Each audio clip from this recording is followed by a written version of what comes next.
Sandwich এমন একটি snacks যা সকাল বিকাল যে কোনো সময় খাওয়া যায়।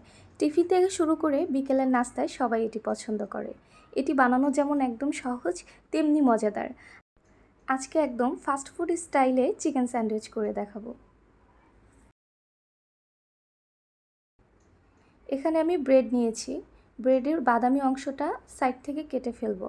আর যে বাদামি অংশটা এটা কিন্তু ফেলে দেওয়া যাবে না, কারণ এটা দিয়ে ব্রেড গাম বানানো যায়। এখন আমি চিকেনটাকে আগে থেকে আদা রসুন দিয়ে সিদ্ধ করে নিয়েছিলাম। এখন সেটাকে ছোট ছোট করে ছুরি দিয়ে কেটে নিচ্ছি।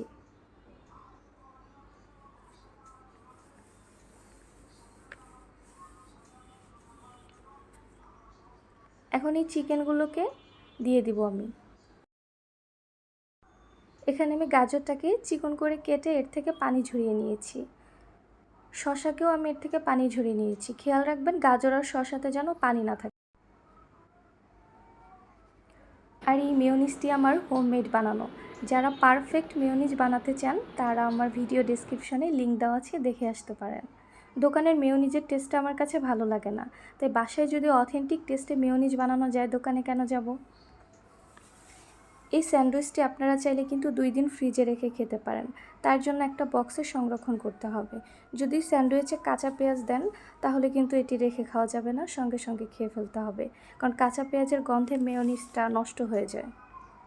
আমি এখন এগুলোকে ভালো করে মিক্স করে নিব। আপনার এখানে মেয়োনিজটা কম বেশি করে নিতে পারেন। যদি মনে হয় যে আরেকটু লাগবে তাহলে আরেকটু দিয়ে দিতে পারেন। আমার কাছে এটা ঠিক মনে হয়েছে, আমি এতটুকুই দিব। আর এখানে কিন্তু লবণ দেওয়ার প্রয়োজন নেই, কারণ মেয়োনিজে লবণ থাকে।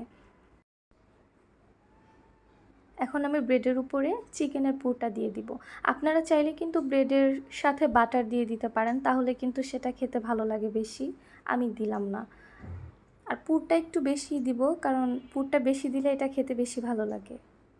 আপনারা আপনাদের টেস্ট মতো এটা কম বেশি করে দিতে পারেন।